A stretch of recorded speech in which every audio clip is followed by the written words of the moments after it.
안녕하세요. 저는 아들 둘을 홀로 키우고 있는 워킹맘입니다. 이제 중학생이 된 큰아들과 아직 초등학교를 다니는 둘째 아들을 키우고 살아요.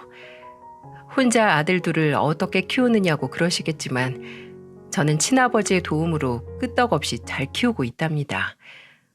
오히려 친아버지를 보면서 두 아들이 장래 희망도 생겼어요. 옛날 아버지 사진 중에 경찰복을 입고 찍은 사진이 있는데 그걸 보고 자기들도 나쁜 놈 때려잡는 경찰이 되겠다면서 입이 닳도록 떠들고 다닙니다. 지금은 퇴직하셨지만 과거에는 경찰 공무원이셨거든요. 저도 어린 시절에 아버지를 보고 커서 참 행복했던 기억이 떠오릅니다. 그래서 전 남편과 이혼하고 친아버지와 살고 있어요. 사실 저는 친어머니 얼굴도 모르고 살았답니다. 왜냐하면 제가 제대로 기억도 못하던 시절에 어머니가 백혈병으로 돌아가셨거든요. 지금 생각해보면 경찰 일 하면서 저를 어떻게 키우셨을까 싶을 때가 참 많습니다.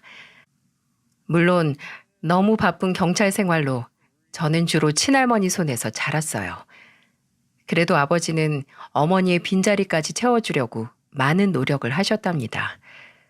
그때는 초등학교 운동회 날에 부모님 다 오셔서 돗자리 깔고 같이 김밥 먹는 모습이 그렇게 부럽더라고요. 그렇다고 할머니가 창피하다거나 음식이 싫었던 건 전혀 아니었어요. 그냥 다른 친구들처럼 부모님과 함께 먹는 한 끼가 그리웠던 것 같네요.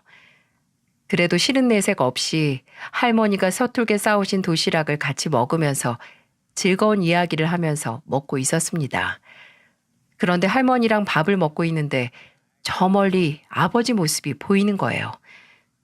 양손에 무언가를 들고 오는 아버지 모습이 어찌나 반갑던지 저도 모르게 벌떡 일어나서 아버지를 큰 소리로 불렀습니다. 아빠! 점심시간에 맞춰서 온다고 왔는데 벌써 먹고 있네. 아빠가 치킨이랑 김밥 사왔어. 오늘 아빠 바빠서 못 온다고 할머니가 그랬는데 어떻게 오신 거예요? 우리 은주 운동회에 아빠가 없으면 달리기 누구랑 하려고. 이 아빠가 와야지. 아버지는 아무리 바빠도 학교에 행사가 있으면 꼭 오려고 노력하셨어요. 운동회를 하다 보면 부모님과 함께하는 게임도 있으니 아빠는 바쁜 와중에도 시간을 쪼개서 오셨던 겁니다. 이렇게 자상하고 다정한 아버지는 늘 제가 1순위였어요. 할머니는 그런 아버지와 저를 보면서 이렇게 말했습니다. 아유, 누가 보면 서너 달은 떨어지시는 줄 알겠네. 아빠랑 딸이랑 이상가족 상봉하는 줄 알겠어. 그때 아버지 팔에 매달려서 낮에 있던 운동회 이야기도 하고 즐거웠던 기억이 떠올라요. 할머니와 아버지의 사랑 듬뿍 받으면서 자라서 어머니가 그렇게 그리울 틈도 없었습니다. 가끔 어머니가 궁금하긴 했지만 그래도 아버지 덕에 저는 어머니의 빈자리를 느낄 겨를이 없었어요. 그렇게 할머니의 정성과 아버지의 사랑을 듬뿍 받고 자란 저는 꼭 아버지 같은 남자를 만나서 결혼하고 싶다고 입버릇처럼 말했어요. 아버지는 제가 이런 소리를 하면 싱글벙글한 얼굴로 기쁜 목소리로 말씀하셨죠. 세상에 아빠 같은 사람 만나려면 우리 딸 시집 못 가겠네. 그럼 난 아빠랑 평생 살아야겠다. 그래, 시원찮은 놈이랑 결혼할 바에 그냥 시집가지 말고 이 아빠랑 살자. 아버지는 외동딸인 저를 끔찍이도 아끼셨답니다. 그래도 성인이 되고도 엄한 놈 만나지 말라면서 신신당부를 하셨어요. 아버지 같은 사람이랑 결혼하겠다는 말만 들어도 얼마나 자상한 아버지 밑에서 컸는지 예상이 가지 않습니까? 그래서 그런지 제 이상형은 다정한 남자였어요. 그리고 아버지처럼 큰 키에 든든한 어깨를 가진 남자가 제 외적 이상형이기도 했고요. 하지만 제 전 남편은 제가 원하던 외적 이상형과는 정반대였어요. 전 남편은 키도 작은 데다가 피부도 별로 좋지 않았고 왜소한 체격이었어요. 그런 사람을 도대체 어떻게 만났나 궁금하시죠? 제가 공무원 생활을 하던 중 동료의 추천으로 취미 모임에 가입하게 된 거예요. 공무원들로만 이루어진 모임이었는데 그곳에서 남편을 만나게 됐어요. 처음에는 저한테 호감을 보이는 남편에게 노골적으로 싫은 티를 팍팍 냈죠. 남편은 제가 마음에 들었는지 모임이 있는 날이면 늘 제 옆자리만 앉으려고 했습니다. 그래서 점점 모임을 가는 날이 불편해지기 시작했어요. 그러던 어느 날 모임이 끝나고 집으로 가는데 볼 일이 있다면서 같은 방향 전철을 기다리고 있는 겁니다. 속으로는 생긴 것도 마음에 별론데 눈치까지 참 없는 사람이구나 했어요. 그래도 같은 방향으로 가는 전철을 타고 이런저런 이야기를 하면서 갔습니다. 그러다 행선지에 도착했을 때 남편의 몰랐던 면을 보게 된 거예요. 그동안 봐오던 사람이 맞나 싶을 정도로 사람이 아주 달라 보였죠. 그 전철역에는 엘리베이터가 없었는데 어떤 할머니께서 무거운 짐을 들고 계단으로 올라가시려고 올려다보는 게 보이더라고요. 그런데 제 옆에서 같이 걷던 남편이 바로 그 할머니한테 달려가서 옆에 있던 짐을 번쩍 들고는 이렇게 말하는 겁니다. 할머니, 제가 짐 들고 먼저 올라갈게요. 계단 조심조심해서 올라오세요. 아유, 옷에 먼지 묻을 텐데 미안해서 혼자 어떻게 올라가. 짐 들고 할머니께서 힘들게 올라가시면 저희는 그럼 계단을 어떻게 올라가요. 그러니까 제 걱정 마시고 편하게 계단 조심해서 천천히 올라오세요. 할머니께서는 옷에 먼지 묻는다며 거절했지만 남편은 옷이 더러워지거나 말거나 아랑곳하지 않고 짐을 들고 계단을 올라갔어요. 저는 새로 보는 남편의 모습이 남자답고 자상해 보였습니다. 그리고 그 후로 남편과 가까이 지내게 됐고요. 그동안 제가 남편의 외적인 모습에 가려서 몰랐던 남편의 깊은 내면을 알 수 있었답니다. 점점 남편과 보내는 시간이 길어지면서 남편의 끊임없는 구애 끝에 연애를 시작하게 됐어요. 남편은 연애하는 전이나 후나 다정하고 자상한 사람이었죠. 그래서 남편의 외적인 모습은 더 이상 제 눈에 들어오지 않았어요. 남편과는 1년 정도 연애를 하다가 30이 될 무렵 남편의 프로포즈를 받고 결혼까지 하게 됐습니다. 제가 남편과 결혼했을 무렵 시댁 분위기가 참 특이했어요. 상견례를 할 때도 사실 아주버님과 시누이가 둘 다 이혼을 했다길래 깜짝 놀랐었거든요. 한 집안에서 자식이 세 남매 중에 둘이나 이혼했다는 소문 들어보신 적 있으신가요? 저는 처음 보는 상황에 조금 당황스럽긴 하더군요. 아버지도 이 부분에 대해서 껄끄럽게 생각하실 정도였습니다. 이혼이 뭐 대수냐고 할 수 있겠지만 아주버님과 시누이는 좀 이상했어요.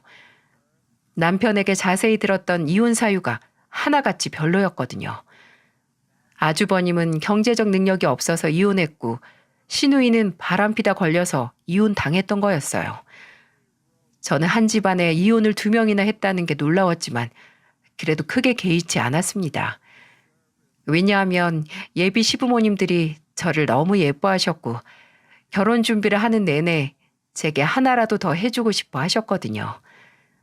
이런 시부모님들의 모습에 감동했고 시어머니께서는 제가 회사를 다니면서 결혼 준비하는 게 힘이 들까봐 살뜰하게 챙겨주셨죠. 그래서 아버지께서도 시댁에 대한 편견을 접으실 수 있었습니다. 여기까지는 참 물 흐르듯이 흘렀어요. 그런데 결혼은 직접 살아봐야 안다고 하죠. 소뚜껑 열어보니 그 밥에 그 나물이더군요. 지금부터 제 파란만장했던 14년간의 결혼 생활을 본격적으로 풀어보겠습니다. 아들 가진 부모는 며느리한테 금가락지쯤 준 듯 행동한다고 하잖아요. 결혼 전에는 우리 며느리 힘들면 안 된다고 그렇게 걱정해 주시던 시부모님들이 드디어 돌변하신 겁니다. 결혼 후 첫째를 낳고 육아휴직 때 생긴 일이었어요. 요즘처럼 날씨가 무척 더울 때였는데 어머님이 제게 전화해서 날카로운 목소리로 말씀하셨죠. 너는 오늘 중복이라는데 삼계탕 같은 것도 안 해오고 뭐하니? 우리는 삼복더위에 몸보신도 하지 말고 그냥 더워 죽을까? 오늘이 중복이었어요? 애 보느라 정신이 없었어요. 요즘 삼계탕 포장도 잘해주고 배달도 되던데 주문해서 드세요. 집에 며느리 냅두고 내가 왜 바깥 음식을 먹어? 너 아주 웃기는 애다. 네가 무늬만 둘째 며느리지 맏며느리랑 뭐가 달라. 내가 항상 말하지만 맏며느리처럼 집안을 좀 챙겨봐. 요즘 어느 집 맏며느리가 삼계탕을 해서 시댁을 가요. 그리고 저 젖먹이 보느라 정신이 하나도 없어요. 제 밥은 언제 먹었나 기억도 안 난다니까요. 제가 적당한 곳에 주문해드릴게요. 저는 대뜸 전화해서 중복이니까 삼계탕을 해오라는 어머님의 말에 당황스러웠어요. 집에서 놀고 싶어서 육아휴직을 쓴 것도 아니고 그야말로 아이를 보려고 쓴 휴가인데 대단한 며느리 노릇을 원하시는 어머님을 도저히 이해할 수 없었죠. 게다가 저한테 매번 맏며느리 노릇 똑바로 하라면서 훈수를 두셨어요. 아주버님이 이혼해서 큰며느리도 없고 백수건달 큰아들 결혼 못할 것 같으니까 저한테 큰며느리처럼 집안을 두루 챙기라면서 말씀하셨던 겁니다. 정말 기가 막히지 않나요? 저는 둘째 며느리인데도 늘 큰며느리 노릇 안 한다면서 구박을 받아야만 했어요. 하지만 요즘 누가 큰며느리라고 집안을 두루 챙기고 삽니까? 제 가정 꾸리고 먹고 살기 바쁜 세상에 말이죠. 그리고 어머님과 아버님이 제게 바라는 건 이게 끝이 아니었어요. 아버님이 어느 날 남편이 전화를 안 받는다며 제게 전화하셔서 이런 말씀을 하셨어요. 다른 집 며느리들은 말 안 해도 척척 용돈도 보낸다는데 너는 왜 시집 오고 한참 지났는데 아무 소식이 없어? 용돈 안 보낼 거야? 아버님, 공무원 월급 빤한데 어떻게 아버님 용돈까지 챙겨드려요? 저희 애 낳고 들어가는 돈이 얼마나 많은 줄 아세요? 그 쪼매난 애한테 돈이 들어가면 얼마나 들어간다고 엄살이야. 제가 정말 작정하고 엄살 부려볼까요? 저도 아버님한테 생활비 보태달라고 부탁 안 할 테니까 아버님도 저희한테 용돈 얘기 좀 그만하세요. 저도 정말 먹고 살기 힘들어요. 며느리가 손이 작으니까 살림도 쪼들리게 하는 것 좀 봐. 월급이 작아서 남편 용돈도 없는데 아버님 용돈을 어떻게 드려요? 목구멍이 포도청이니까 용돈 바라지 마세요. 하루 종일 밥 달라고 우는 애를 달래다가 늦은 저녁 매번 용돈 타령하면서 전화하는 아버님 전화에 화가 나고 말았습니다. 정말 그때는 애가 둘이나 되는 줄 알았어요. 갓 태어난 아들은 밥 달라고 울고 아버님은 또 돈 달라고 우는 것처럼 들렸거든요. 그러니 제가 말이 곱게 나갈 리가 있었겠어요? 그랬더니 명절 분위기가 거의 전쟁터나 다름없었어요. 이 사연을 듣는 분들 중에 시누이 있는 집안의 명절 풍경은 어떠신가요? 저희 시댁은 시누이와의 전쟁이었어요. 바로 어머님 때문에 생긴 싸움이죠. 명절에 힘들게 전에 나물에 만들고 있으면 꼭 시누이가 뒤늦게 나타났어요.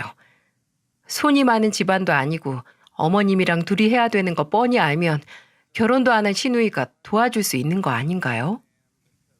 저 그때 둘째 임신했을 때였는데 가스레인지 앞에서 땀 뻘뻘 흘려가면서 일했어요. 앉았다 일어나는 것도 힘들었는데 땅이 꺼져라 절로 한숨이 나오더군요.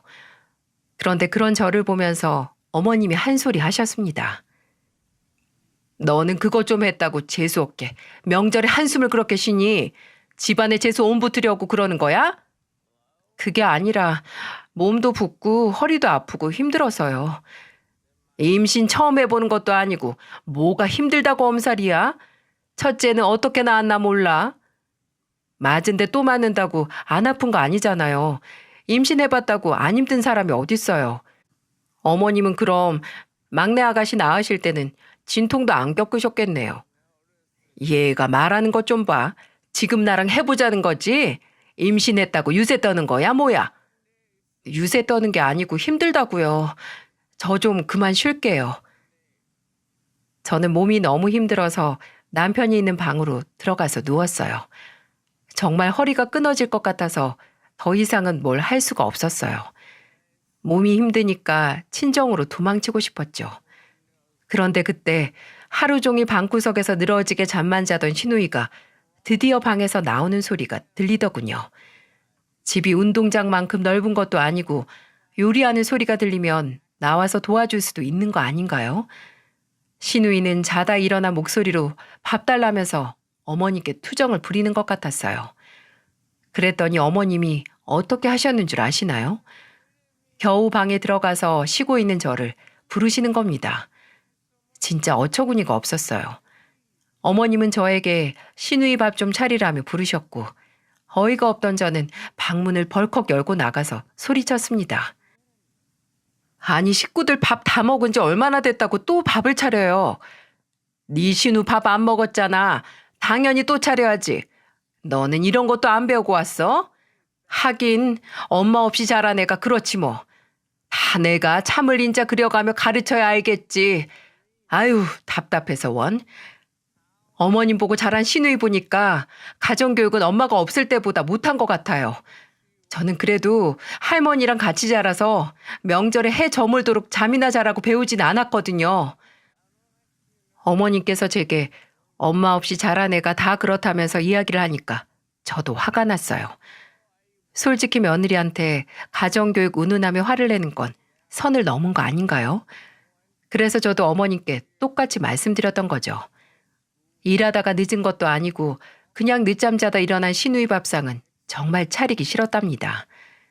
제 말을 듣고 어머님은 노발대발 화를 내셨고 저는 아랑곳하지 않고 남편이 있던 방으로 들어갔어요. 그리고는 서럽게 엉엉 울어버렸습니다. 그랬더니 어머님도 더 이상 뭐라고 하지 않으셨어요. 그런데 정말 몸과 마음이 힘들었던 날이었습니다. 며느리 마음은 며느리가 제일 잘 알아준다던데 저한테도 형님이 생기길 바랬어요. 하지만 백수건달 서방님이 장가를 가기는커녕 일이나 다시 시작할 수 있을까 싶었죠. 그런데 어느 날 갑자기 아주버님이 결혼할 여자라면서 인사하러 온다는 거였어요. 사실 아주버님이 키도 크고 잘생긴 얼굴에 꾸밀 줄도 알아서 여자가 끊이질 않았거든요. 그래서 백수인데도 늘 연애는 계속하고 있었어요. 저는 가족인데도 그게 참 신기하더라고요. 요즘 같은 세상에 돈 없는 남자 누가 만나나 줍니까? 번지르르 생긴 데다 말도 청산유수로 하니까 여자가 끊이질 않았습니다. 과연 아주버님이 어떤 여자를 데려올까 궁금해서 시댁으로 갔죠. 그런데 제 예상과 달리 참하고 단아한 여자랑 들어오는 게 아니겠어요? 저는 아주버님한테 어떻게 저런 여자가 생겼나 의아했어요. 어머님도 마음에 쏙 들었는지 이것저것 물어보셨고 예비 형님은 참한 목소리로 말했어요. 저는 유치원에서 애들 가르치고 있어요. 아유 우리 집에 복덩이가 굴러왔네. 이렇게 참하고 단아한 아가씨를 누가 우리 아들한테 소개시켜줬나 몰라. 아 그게 친구들이랑 처음으로 나이트를 갔었는데 거기서 만났어요. 저도 나이트는 처음이라 사람을 만나게 될 줄은 몰랐는데 운명이었나 봐요. 장소가 중요한가? 사람이랑 마음이 중요한 거지. 잘 살면 되는 거야. 나이트에서 처음 만났다는 말에 조금 놀라긴 했습니다. 그래서 정말 괜찮은 사람인가 의문이긴 했었어요. 하지만 예비 형님이 밥을 먹고 집을 간 후 아주버님이 늘어놓은 말에 충격을 받고 말았어요. 아주버님은 나이트에서 만난 예비 형님에 대해서 자랑처럼 떠들기 시작했어요. 어찌나 방정맞게 말하는지 솔직히 그 모습은 방금 나간 예비 형님 불러다가 다 보여주고 싶을 정도였답니다. 아주버님은 어머님과 아버님을 보며 신이 난 목소리로 떠들기 시작했어요. 엄마 큰며느리 집안이 얼마나 부자인 줄 알아? 솔직히 유치원에서 일해서 버는 돈보다 집안 재산이 더 탐난다니까. 그렇게나 많아? 그럼 너도 정신 차리고 잘 좀 해봐. 한몫 챙기려면 그런 집에서 챙겨야지. 어머님은 은근히 저를 흘겨보면서 말하셨고 아주버님은 땡 잡은 듯한 얼굴로 싱글벙글 했습니다. 이게 어딜 봐서 장남이라고 할 수 있을까요? 저는 아주버님을 보니까 예비 형님까지 이상한 사람은 아닐까 의심스러울 정도였답니다. 하지만 아주버님과 결혼 후 알게 된 형님의 본 모습은 참 착한 사람이었어요. 저랑 동갑이었는데도 어른스러운 모습에 배울 게 참 많았습니다. 시댁일로 힘들면 가까운 친구한테도 제 얼굴에 침뱉기 같아서 못했던 말을 형님한테는 편하게 할 수 있었죠. 며느리 마음 며느리가 제일 잘 알아준다는 말이 진짜였더라고요. 집안에서가 아닌 개인적으로도 자주 만나서 놀 정도로 형님과는 아주 가까운 사이였어요. 그런데 형님은 늘 저와 다른 걱정을 안고 살았습니다. 아무래도 나이트에서 처음 만난 사이다 보니까 걱정이 많았던 것 같아요. 저와 커피를 마시며 이야기하다 문득 저를 보면서 형님이 이런 말을 하더군요. 워낙 사람들 만나서 노는 것도 좋아하는데 말도 재밌게 얼마나 잘하는지 저러다가 어디서 바람 필까봐 걱정이야. 에이, 그래도 형님 임시까지 했는데 누가 임신한 부인 두고 한눈을 팔겠어. 괜한 걱정하지 마. 뱃속 아가도 엄마가 불안하면 편하게 못 있어. 저는 걱정하는 형님을 어르고 달래줬어요. 그런데 사태는 점점 더 심각해져만 갔습니다. 임신 초기였던 형님의 불안한 걱정은 점점 현실로 나타나기 시작했어요. 보통 부인이 임신했으면 가정에 충실해야 하는 거 아닙니까?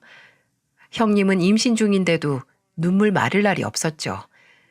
제가 그럴 때마다 형님네로 가보면 아주버님은 머리카락 한 올도 보이지 않았어요. 임산부가 마음 편할 날이 없어서 그런가 형님은 수척해 보이기까지 했고요. 저도 애를 둘이나 낳고 키워보니까 임신했을 때는 별게 다 서럽더라고요. 그런데 이렇게 집에 오지도 않고 밖으로 도는 아주버님을 보면서 형님이 얼마나 힘들었겠어요. 하지만 아주버님이 겨우 집에 들어와도 형님을 무시하기 일쑤였죠. 어느 날 아침부터 형님이 울면서 전화를 한 거예요. 저는 울고 있던 형님 목소리를 듣고 깜짝 놀란 목소리로 물었습니다. 아니 무슨 일이야? 아주버님 집에 안 들어온 거야? 들어왔는데 나를 완전 개무시해. 임신해서 살쪘다고 쳐다도 보기 싫대. 세상에 임신한 사람한테 다이어트 좀 하라는 사람이 남편이야? 나 진짜 서러워서 못 살겠어. 아니 그런 말이 어딨어. 임산부가 한 입이라도 더 먹어야지. 신경 쓰지 말고 무조건 하루에 5끼는 더 챙겨 먹어. 진짜 너무한다. 한 번만 더 그러면 내가 쫓아갈게. 형님한테 큰 소리를 뻥뻥 치면서 위로를 해줬어요. 위로해주면서도 정말 제 마음이 다 아팠습니다. 먹고 싶다는 음식을 사다 바쳐도 모자랄 판에 다이어트를 하라니 참 기가 막혔어요. 그런데 아주버님은 기어코 사고를 치고 말았습니다. 그동안 아주버님이 바람필까봐 전전긍긍하던 형님이 흥신소에 의뢰를 한 거예요. 저는 너무 놀라서 어쩌다 그런 것까지 알아봤냐고 물었더니 아주버님이 어느 날 옷에 여자 화장품을 묻혀서 들어온 걸 보고 뒷조사를 해봤다는 겁니다. 저는 형님한테 잘했다면서 박수를 쳐줬어요. 야무지고 똑부러진 형님은 임신한 상태에서 아주버님의 외도 증거를 싹 다 모아다가 이혼 소송까지 했습니다. 어찌나 야무지게 준비를 했는지 위자료부터 양육비까지 모조리 다 고소해서 그야말로 아주버님을 탈탈 털어버렸죠. 그동안 아주버님은 천지분간 못하고 놀러 다니다가 제대로 뒤통수 얻어맞은 겁니다. 놀 때야 좋았지 설마 임신한 형님이 이혼까지 할 줄은 몰랐던 것 같네요. 잘못은 아주버님이 해놓고 어머님 앞에서 또 어찌나 우는 소리를 하는지 정말 듣기 싫어서 입을 꼬매버리고 싶다는 생각까지 들었습니다. 시댁에 온 식구가 모일 일이 있어서 모이는 자리였는데 어머님은 아주버님을 보면서 말씀하셨어요. 걔가 나이트에서 꽤나 날렸을 게다. 그러니까 이렇게 작정을 하고 너 벗겨먹고 도망친 거지. 세상에 눈 뜨고 코 베인다고 순진한 우리 아들 꼬셔서 한몫 챙겼다고 조아라 할 생각하면 내가 속에서 천불이 난다 천불이 나. 아유. 어머님은 가슴팍을 손으로 치면서 형님 욕을 했습니다.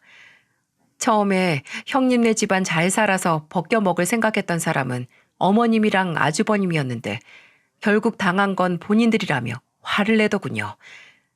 저는 형님 욕하는 어머님과 아주버님이 우스웠어요. 형님은 똑똑하게 소송도 승소해서 받을 거 다 받고 이혼을 할 수 있었어요. 애초에 아주버님이 외도만 하지 않았어도 안 생겼을 일 아닌가요? 그런데도 무조건 형님 욕만 하면서 아주버님만 감사고 도는 어머님을 보니까 아주버님이 정신 차리기는 글렀구나 싶었어요. 제가 처음에 사연 시작할 때 그 밥에 그 나물이라고 했죠.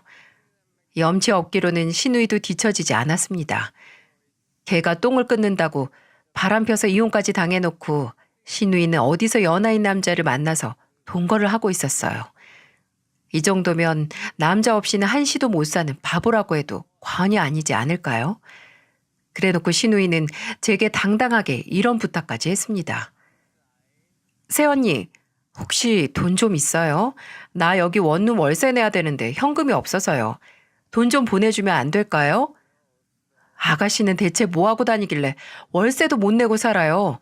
저번에는 관리비 못 낸다고 돈 타령하더니 이제는 또 월세예요? 제가 무슨 큰돈 빌려달라는 것도 아니고 월세 그거 얼마나 한다고 사람을 무시해요? 그럼 아가씨는 그 월세 그거 얼마나 한다고 돈도 못 내고 저한테 전화해서 돈 빌려달라는 소리를 해요. 제발 정신 좀 차리고 철 좀 드세요. 그 나이에 모아둔 돈이 없으면 일을 해야지. 지금 남자 만날 때예요? 저는 절대 안 줄 거니까 급하면 나가서 일을 하세요. 저는 시누이의 돈 요구에 기가 막혔어요. 30 중반을 넘어선 나이에 연하 남자친구랑 동거하면서 월세도 못 내는 사람 이해가 가시나요? 대체 왜 저 나이 되도록 정신을 못 차렸을까 싶었습니다. 그래서 저는 시누이의 부탁을 단호하게 거절했어요. 제가 왜 시누이 월세에 관리비까지 빌려주면서 살아야 되나요? 급하면 나가서 돈 벌겠지 싶어서 절대 시누이한테 돈을 보내지 않았어요. 그랬더니 몇 달 뒤 무슨 전화를 했는 줄 아시나요?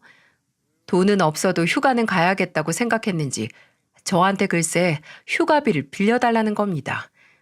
기가 막혀서 헛웃음도 안 나올 정도였죠.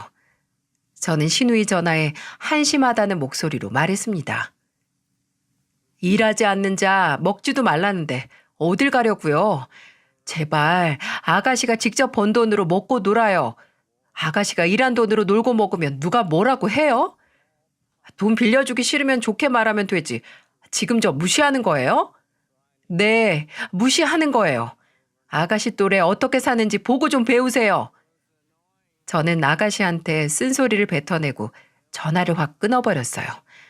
정말 한심하지 않나요? 대체 남자가 뭐라고 저렇게 사족을 못 쓰나 싶더라고요. 전생에 남자 못 만나서 죽은 처녀 귀신이 붙은 것도 아니고 정말 이해가 안 갔어요. 그때까지만 해도 남편한테 형제복 참 없다고 생각했습니다. 그래도 제 남편만큼은 정신 제대로 박혔구나 싶었죠. 하지만 콩 심은 데 콩 나오고 팥 심은 데 팥 나온다고 제 남편도 크게 다르지 않더군요. 저는 꿈에도 몰랐어요. 결혼 생활 14년 차에 날벼락 같은 일이 생길 거라고 생각도 못했습니다. 점점 무심하게 변해가는 남편을 보면서 사람을 10년 넘게 한결같을 수 없다고 스스로 위안 삼으려고 했어요. 그런데 남편은 제게 은근히 막말을 일삼더군요. 출근 준비를 하는 저를 보면서 남편이 이렇게 말했어요. 당신은 눈가에 주름이 자글자글하다. 아유, 늙었다 늙었어. 마탱이가 갔어. 그러는 당신은 탱탱하고 같이 늙어가는데 누가 누굴 지적해? 어이가 없다는 듯 남편에게 말했습니다. 묘하게 저한테 괜히 시비를 걸려고 준비하는 사람처럼 남편은 제게 날이선 지적만 했어요. 그때 큰아들이 중학교에 입학하면서 사춘기가 와서 아들도 예민할 때라서 남편과의 쓸데없는 감정 싸움에 슬슬 지쳐만 갔습니다. 집안일로 스트레스를 많이 받아서 그런지 소화제를 달고 살 정도였어요. 그러다 한 번은 심하게 체한 것 같아서 병원에 가보니 의사가 위에 문제가 있는 것 같다면서 조직 검사를 받아보라는 겁니다. 그 순간 아이들 얼굴이 스치면서 아버지가 떠올랐어요. 겁도 나고 정말 심각하게 아픈 거면 어쩌나 하는 공포감까지 들었어요.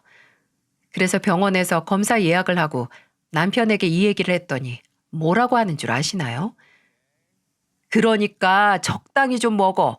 맨날 집에서 배 터지게 먹으니까 아픈 거 아니야. 옆구리에 살만 찌고 이제는 아프기까지 하면 누가 당신이랑 살아? 당신 지금 그게 나한테 할 소리야? 아유, 아픈 당신 뒷바라지 해야 되는 나는 무슨 죄야? 돼지 같은 마누라 데리고 어떻게 살아? 나는 뭐 당신이랑 살고 싶어서 살아? 나도 몰상식한 사람이랑 못 살아. 아, 그럼 이혼해. 서로 피차 일반 못 살겠는데 뭐하러 살아? 정신 차려. 나니까 당신이랑 살아주는 거야. 키 작고 못생긴 당신 내가 데리고 사는 거라고. 저는 너무 억울해서 악을 쓰면서 소리를 질렀습니다. 애들이 집에 있을 때는 싸우고 싶지 않았는데 그때는 너무 화가 나서 악을 쓰며 소리를 질렀어요. 그런데 아들 두 놈 다 남편에게 말 좀 가려하라며 화를 낼 정도였습니다. 자식들도 말 조심하라고 할 정도면 남편의 폭언이 얼마나 심했을지 짐작이 가시나요? 저는 그 후 여러 검사를 통해서 위암 2기 진단을 받게 됐어요. 그래도 불행 중 다행인 건 스스로 항암 치료를 받으면 완치율이 높은 상태였어요. 놀란 가슴 쓸어내리며 집으로 갔는데 남편이 방에서 통화하는 소리가 들렸어요. 문을 열고 제가 들어오는 것도 모르고 무슨 통화를 열심히 하나 몰래 엿들었죠. 그런데 통화 내용을 듣고 경악을 금치 못했네요. 글쎄 남편이 전화기를 붙들고 신이 난 목소리로 말했습니다. 아, 그렇다니까. 우리 마누라 어디 아프다는데 암일 수도 있는 것 같던데. 보험회사에서 암 진단금 같은 거 받으면 우리 같이 여행이나 갈까? 마누라는 병원이나 다니라고 하고 난 놀러 가야지. 얼굴 보면 화만 나는데 뭐하러 같이 있어? 저는 남편의 통화를 듣고 열이 받아서 방문을 박차고 들어갔어요. 갑자기 들어온 저를 보고 놀란 남편은 저를 보며 깜짝 놀란 듯 보였습니다. 저는 남편의 등짝을 내리치면서 울부짖으며 말했어요. 당신 누구야? 누굴 숨겨두고 뻔뻔하게 나랑 사는 거야? 나한테 당신이 어떻게 이럴 수 있어? 이거 안 놔? 직장 동료라니까. 직장 동료랑 여행을 가? 당신 미쳤어? 끝까지 잡아떼는 남편을 때리면서 추궁하자 남편은 사실대로 털어놨어요. 군뱅이도 구르는 재주가 있다고 절대 바람 못 필 것 같던 못난 남편이 두 집 살림을 하고 있었죠. 이 사실을 알고 나니까 정말 오만정이 다 떨어지더군요. 시댁에서 갖은 구박을 받으면서 살았는데 그때마다 강 건너 불구경하던 남편이 떠올랐고 애들 앞에서도 막말을 서슴지 않고 하던 그 남편이 떠올랐어요. 그래서 저는 남편을 때리면서 울부짖다가 지쳐서 남편에게 말했습니다. 이혼하자. 나 당신이 가지고 있는 금반지 하나까지도 다 받아내고 이혼할 거야. 당신 두고 봐. 지금 바람난 거 내가 평생을 두고 후회하게 만들 거야. 나가. 당장 집구석에서 나가. 저는 남편에게 협박하듯 말을 남기고 집에서 남편을 쫓아내 버렸어요. 진짜 모든 게 다 지긋지긋하다 싶더군요. 허구한 날 헛소리하는 시댁에 바람난 남편까지 세트로 묶어서 인생에서 도려내야겠다고 다짐했어요. 그때는 저도 너무 지쳐있을 때라서 아이들을 데리고 아버지 집으로 갔습니다. 너무 힘들어서 쉬고만 싶었어요. 저는 병가를 내고 치료에만 전념하기로 했죠. 아버지는 수척해진 저를 보고는 꼭 안아주셨어요. 오랜만에 아버지 품에 안겨보니까 눈물이 흐르더군요. 아버지는 제 등을 토닥여주면서 말씀하셨어요. 잘 왔어. 힘들면 아빠한테 오는 거야. 알았지? 힘든 일 있으면 언제든지 이 아빠한테 와. 아빠가 우리 딸 세상 풍파 다 막아줄게. 저는 칠순이 넘은 아버지의 품에서 엉엉 아이처럼 울었습니다. 한평생을 살면서 아버지 앞에서 그렇게 울어보기는 처음인 것 같네요. 그렇게 저는 남편과 이혼 소송 중에도 병원을 다니면서 항암 치료를 시작했어요. 아버지는 늘 제가 병원에 가는 날 같이 병원에 가주셨어요. 저는 매번 아버지를 귀찮게만 하는 것 같아서 아버지를 말리면서 말했습니다. 저 혼자 가도 끄떡 없어요. 집에서 그냥 계세요. 너도 아들 키워봐서 알 거 아니야. 평생 애 같은 거. 내 눈에 너는 아직 애야, 애.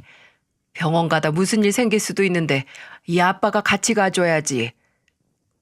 저는 아버지의 고집에 같이 항암 치료를 받으러 다녀야만 했어요. 그래도 아버지의 사랑에 힘들었던 몸과 마음이 조금은 편해지는 것 같았답니다. 이래서 자식들은 힘들면 부모를 찾는가 봐요. 그렇게 세 번째 항암 치료를 받으러 가던 날이었습니다. 평소처럼 아버지 차를 타고 병원에 갈 준비를 하고 있었죠. 아버지는 먼저 주차장으로 가서 차에 시동을 걸어두고 계셨어요. 저는 외출 준비를 끝내고 아버지가 계시는 곳으로 갔습니다.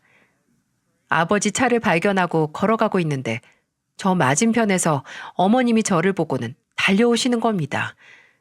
저는 아버지 차 문을 열려다가 그대로 달려오던 어머님 손에 머리채를 잡히고 말았어요.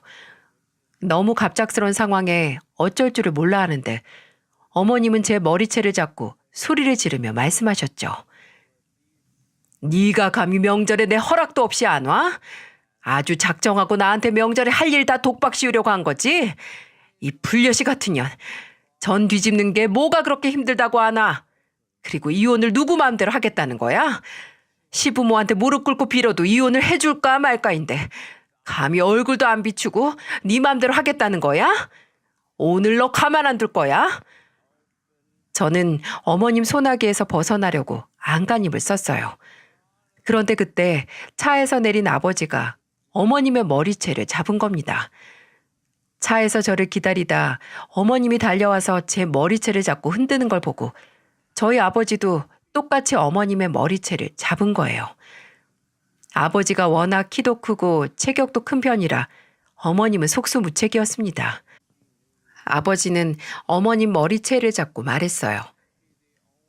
감히 내 딸을 건드려? 너 오늘 뒤졌어? 그동안 나 모르게 내 딸 이렇게 괴롭히고 있었냐 이년아? 귀한 내 딸 나도 함부로 못하는데 네가 뭔데 내 딸한테 함부로 해? 그리고 왜 이혼을 하는지는 그쪽 아들 찾아가서 물어봐. 이제는 내 아들 물고 늘어지는 거야? 그 아버지 그 딸이라고 트집지 않는 건 아버지한테 배웠나 보네. 뭘 모르나 본데 그쪽 아들 바람 펴서 이혼당한 거야. 누구 하나 잡아서 분풀이 하고 싶으면 당신 아들한테 가서 하라고. 한 번만 더 아픈 내 딸 찾아와서 행패 부리면 걸어서 집에 못 갈 줄 알아. 그날 아버지는 어머님 머리채를 어찌나 세게 잡았는지 어머님 머리가 한 움큼이나 뽑혔습니다. 저는 14년을 이런 시댁과 연을 맺고 살았다는 게 참 후회스러웠어요. 저는 어머님이 왜 달려왔나 했는데 남편이 이혼당해놓고 사실을 정확히 말 안 해서 벌어진 일이었어요. 결국 남편은 어머님께 사실대로 뒤늦게 털어놓은 거죠. 정말 저희 시부모님들 자식 농사 놀랍지 않습니까? 세 남매가 나란히 바람피고 이혼당했다고 하면 누가 쉽게 믿기나 할까요? 하지만 불행은 여기서 끝이 아니었어요. 저희 아버지는 바람핀 놈 용서 못하겠다면서 사내 게시판에 익명으로 남편의 외도 사실을 다 적어서 올렸어요. 발 없는 말이 천리까지 간다고 소문은 삽시간에 퍼졌어요. 그리고 그동안 아무리 익명으로 올려도 회사에 바람피는 놈이 흔하겠습니까? 그동안 남편이 두 집 살림 한다는 소문이 있었는데 익명 게시판에 떡하니 올라오니까 소문이 사실이 된 거죠. 그래서 결국 남편은 얼굴도 못 들고 다닐 정도로 소문이 퍼져서 예전처럼 근무하기 어려운 상황이 된 겁니다. 남편은 공무원 품위 유지 위반으로 중징계를 받게 되자 결국 스스로 사직서를 내고 말았어요. 이로써 시댁에서는 세 남매가 나란히 바람펴서 이혼까지 당하고 백수가 됐습니다. 이 정도면 콩가루 집안 아닌가요? 게다가 어머님과 아버님은 그런 자식들 먹여 살리겠다고 요즘 식당에서 아르바이트를 하고 계시네요. 자식들은 정신 못 차리고 집구석에서 잠만 자는데 다 늙은 시부모님들이 나가서 돈을 벌고 있다니 참 기가 막히더라고요. 근데 생각해보면 이게 다 어머님이 만든 업보 아니겠습니까? 이제는 완전히 남이 된 후라서 시댁도 아닌 완전 남남이죠. 게다가 이혼 소송도 저한테 유리한 방향으로 다 승소했고요. 하지만 승소하면 뭐 하겠어요. 전 남편이 백수라 양육비를 못 받고 있어서 또 한 번 양육비 소송을 하려고 준비 중이랍니다. 정말 이만한 악연도 또 없을 거예요. 저는 이혼 후에 중학생 큰아들과 초등학생 둘째 아들을 아버지와 함께 키우며 예전보다 더 신나게 살고 있습니다. 그리고 이혼하고 나서 한때 형님이었던 친구와 연락이 닿아서 지금 단짝 친구가 됐어요. 마지막으로 본 게 임신했을 때였는데 건강하게 딸을 출산하고 재혼까지 해서 행복하게 잘 살고 있었어요. 저는 단짝 친구처럼 붙어 다니면서 예전보다 더 가깝게 지내고 있네요. 인생은 뿌리 없는 평초라고 하죠. 사람이 살아간다는 건 마치 물 위에 떠도는 개구리 밭과 같은 거라고 하잖아요. 인생이 그만큼 허무하고 믿을 수 없는 일 투성이인 것 같습니다. 전 남편을 믿고 의지했던 만큼 배신감도 컸지만 인생에 영원한 게 어디 있겠어요? 그냥 훌훌 털어내고 이제는 앞길만 보고 살아가려고 합니다. 예전에는 남편이 외도를 했다는 사실에 자다가도 벌떡 일어날 만큼 화가 났어요. 그래도 이렇게 글로 쓰고 나니까 마음이 한결 가볍습니다. 그저 조금이라도 빨리 알아서 빨리 탈출한 거라는 생각도 드네요. 힘든 일도 시각을 달리해서 보면 긍정적인 면도 있더군요. 인생 100년의 고락이 반이라고 나쁜 일 있으면 좋은 일도 꼭 올 거라고 믿습니다. 그러니까 여러분들도 조금 힘들다고 포기하지 마시고요. 힘들었던 만큼 좋은 날이 올 거라고 믿고 힘차게 살아봤으면 좋겠네요. 제 사연 들어주셔서 정말 감사드려요. 들어주신 분들의 앞날에 행운이 가득하길 바라겠습니다.